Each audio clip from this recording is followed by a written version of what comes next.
Bonjour, Thomas de ZW France. Je viens vous présenter une vidéo qui va concerner les lignes de repère. Donc tout d'abord, les lignes de repère, ça se situe à deux endroits. Ici, voilà, pour créer des lignes de repère et ajouter des flèches ou en supprimer.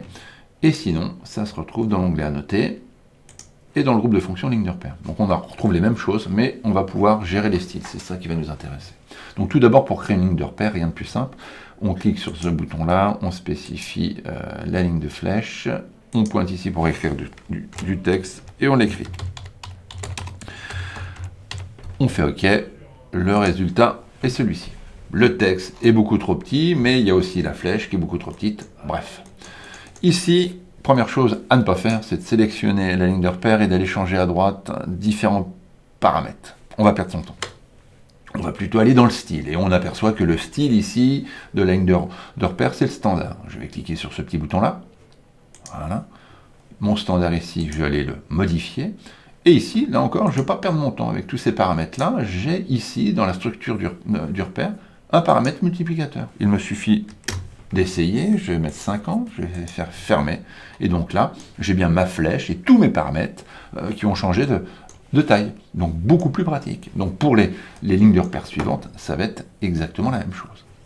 Ensuite, ce qu'on peut faire, éventuellement, c'est créer un nouveau style qui est inspiré de celui-ci, hein, donc une copie, on le renomme comme on veut, je vais faire continuer.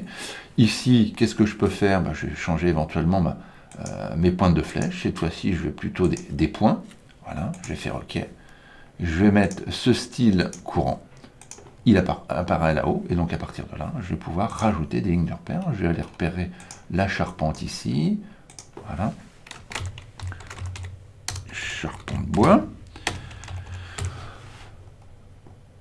Voilà. Ensuite, qu'est-ce qu'on peut faire? C'est ajouter, ça c'est très pratique, ajouter des lignes de repère à une des existantes. Donc avec le petit plus ici, je vais sélectionner ici et je vais pouvoir pointer à tous les endroits où j'ai une charpente en bois éventuellement. Et barre espace.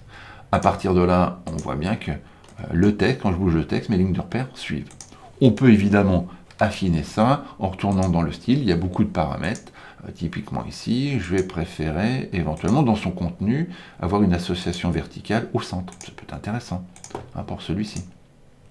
Si je bouge ça ou le texte, ça suit bien. Voilà.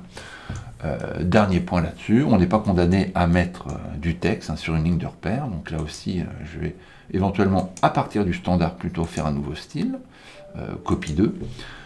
Et ici, à la place de ce texte-là, on va pouvoir mettre des blocs. Donc on a toute une série de blocs ici, éventuellement pour faire du bullage, on met un cercle, il rajoutera automatiquement un attribut.